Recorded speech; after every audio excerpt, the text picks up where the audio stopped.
বাংলার তাওহীদি জনতাকে যদি আল্লাহর জমিনে আল্লাহর কোরআনের রাজ কায়েম করার জন্য বুকের তাজা রক্ত দিতে বলা হয়, দলমত নির্বিশেষে তারা শুধু বুকের তাজা রক্ত দিয়েই ক্ষান্ত থাকবে না, প্রয়োজনে বাংলার মুসলমান তাদের জীবনকে বিসর্জন দিবে, তবুও আল্লাহর জমিনে আল্লাহর কোরআনের রাজ কায়েম করেই ছাড়বে। কথা বলেন ঠিক কিনা?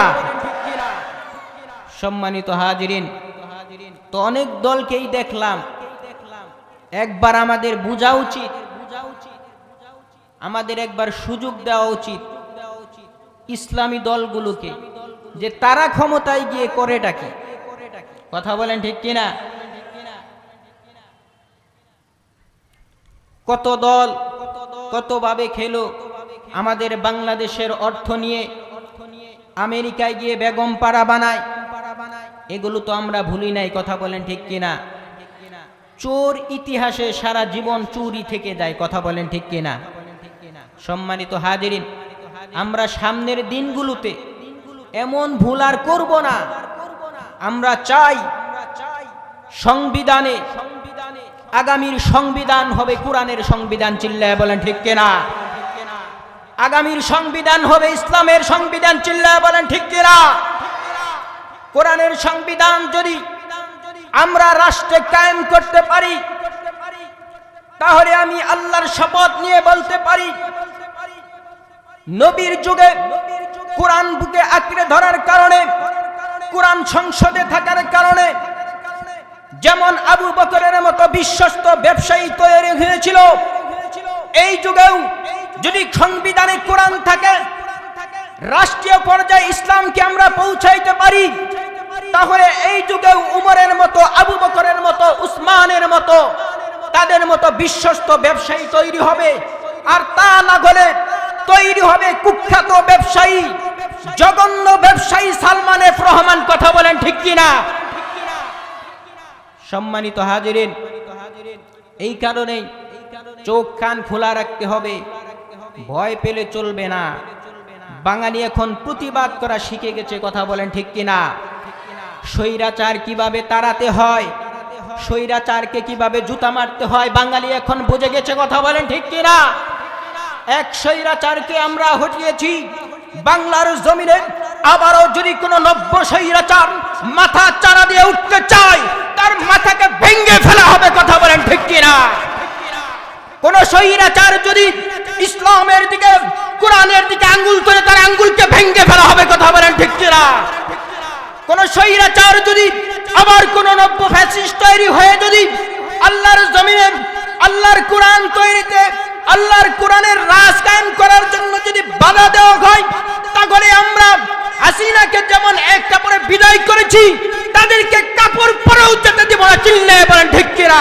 তোমরা দুইটা কাজ করবা। চিল্লায় বলেন কয়টা কাজ?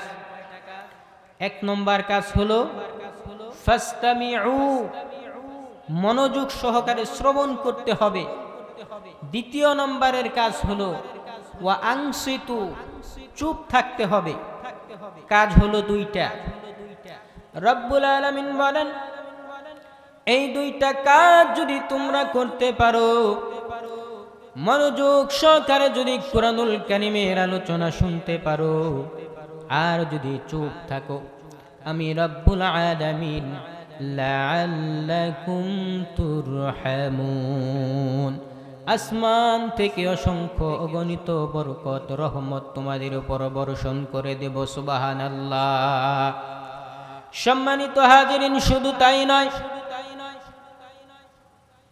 ভিন্ন আয়াতে রব্বুল আলামিন বলেন, ইন্নামাল মুমিনুনা আল্লাযীনা ইযা যুকিরাল্লাহু ওয়াজিলাত কুলুবুহুম ওয়া ইযা তুলিয়াত আলাইহিম যাদাতুহুম ঈমানান ওয়া আলা রাব্বিহিম ইয়াতাওয়াক্কালুন। রব্বুল আলামিন বলেন, নিশ্চয় মুমিন হলো তারা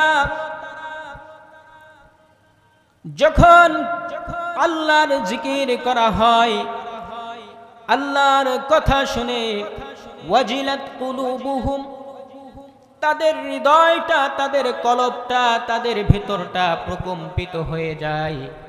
ওয়া ইযা তুলিয়াত আলাইহিম আয়াতুহু, আর যখন তাদের সামনে আয়াতগুলো তেলাওয়াত করা হয়, জাদাতহুম ঈমানা, তাদের ঈমান বেড়ে যায়। ওয়া আলা রাব্বিহিম ইয়াতাওয়াক্কালুন, আর মুমিনরা একমাত্র রব্বুল আলামিনের উপর ভরসা রাখে। সম্মানিত হাজিরিন, কুরআনুল কারীমের সংস্পর্শে, কুরআনুল কারীমকে যারা যুগের পর যুগ ইতিহাস খুঁজলে আপনারা পাবেন, যারা এই কুরআনুল কারীমকে ভালোবেসেছে, কুরআনুল কারীমের ছায়ায় থেকেছে, রব্বুল আলামিন তাদের মর্যাদাকে বাড়িয়ে দিয়েছেন। কথা বলেন ঠিক কিনা? সাইয়েদনা ওমর ফারুক রাদিয়াল্লাহু তাআলা আনহুর নাম সবাই জানেন, তার ইতিহাসও কম বেশি সবাই জানেন। কেমন মাথা খারাপ হলে নবীজি হত্যা করতে পারে, নবীজি হত্যা করার সিদ্ধান্ত নিতে পারে, কেমন মাথা মোটা হলে। কিন্তু দেখেন কুরআনুল কারীমের মহব্বতে, কুরআনুল কারীমের ভালোবাসায় এমন ভাবে আটকে গেলেন যে নবীজির মাথা আনবে তো দূরের কথা, কুরআনুল কারীম শোনার পর ওমর যে তরবারি নিয়ে নবীজির মাথাটা কাটবে, সেই তরবারি নবীর পায়ের নিচে ফেলে দিয়ে হাতে হাত রেখে বললেন, নবীজি পড়িয়ে দেন, আশহাদু আল্লা ইলাহা ইল্লাল্লাহু আশহাদু আন্না মুহাম্মাদান আবদুহু ওয়া রাসূলুহু। চিল্লায়ে পড়েন আল্লাহু আকবার। সম্মানিত হাজিরিন, এমন মর্যাদা সাইয়েদনা ওমর ফারুক রাদিয়াল্লাহু তাআলা আনহুকে আল্লাহ পাক রব্বুল আলামিন দান করলেন কুরআন আঁকড়ে ধরার কারণে, যে নবীজি বলেই ফেললেন, লা নাবিয়্যা বা'দি ওয়ালা রাসূল, আমার পরে কোনো নবীও নাই, রাসূলও নাই। লাউ কানা নাবিয়্যুম বা'দি লাকানা উমর, আমার পরে যদি কোনো নবী রাসূল থাকতো, আল্লাহ পাক রব্বুল আলামিন পৃথিবীতে পাঠাইতেন, তাহলে আমার উমরকেই বানিয়ে দিতেন। চিল্লায়ে পড়েন সুবহানাল্লাহ। সম্মানিত হাজিরিন, ভারাক্রান্ত হৃদয়ে বলতে হয়, অনেক দুঃখ করে, যে আমরা মুসলমান বাংলাদেশে 95% বলি, আর 90% বলি, আর 92% বলি। স্বাধীনতার প্রায় 54 বছর হয়ে গেল, একের পর এক দল ক্ষমতায় আসলো গেল, তাদের পকেট ভারী হলো, কিন্তু আমরা জনগণ কি পেলাম? সম্মানিত হাজিরিন, তাই দলমত নির্বিশেষে যদি আমরা এই কুরআনুল কারীমকে রাষ্ট্রীয় সংবিধানে বসাতে পারতাম, তাহলে অবশ্যই অবশ্যই আমরা আমাদের সঠিক পাওনাগুলো পেয়ে যেতাম। কথা বলেন ঠিক কিনা? সম্মানিত হাজিরিন, আমি বিশ্বাস করি বাংলার তাওহীদি জনতাকে যদি আল্লাহর জমিনে আল্লাহর কোরআনের রাজ কায়েম করার জন্য বুকের তাজা রক্ত দিতে বলা হয়, দলমত নির্বিশেষে তারা শুধু বুকের তাজা রক্ত দিয়েই ক্ষান্ত থাকবে না, প্রয়োজনে বাংলার মুসলমান তাদের জীবনকে বিসর্জন দিবে, তবুও আল্লাহর জমিনে আল্লাহর কোরআনের রাজ কায়েম করেই ছাড়বে। কথা বলেন ঠিক কিনা? সম্মানিত হাজিরিন, তো অনেক দলকেই দেখলাম, একবার আমাদের বোঝা উচিত, আমাদের একবার সুযোগ দেওয়া উচিত ইসলামী দলগুলোকে, যে তারা ক্ষমতায় গিয়ে করেটা কি। কথা বলেন ঠিক কিনা? কত দল কতভাবে খেলো, আমাদের বাংলাদেশের অর্থ নিয়ে আমেরিকায় গিয়ে বেগম পাড়া বানায়, এগুলো তো আমরা ভুলি নাই। কথা বলেন ঠিক কিনা? চোর ইতিহাসে সারা জীবন চুরি থেকে যায়। কথা বলেন ঠিক কিনা? সম্মানিত হাজিরিন, আমরা সামনের দিনগুলোতে এমন ভুল আর করব না। আমরা চাই সংবিধানে আগামীর সংবিধান হবে কোরআনের সংবিধান, চিল্লায় বলেন ঠিক কিনা? আগামীর সংবিধান হবে ইসলামের সংবিধান, চিল্লায় বলেন ঠিক কিনা?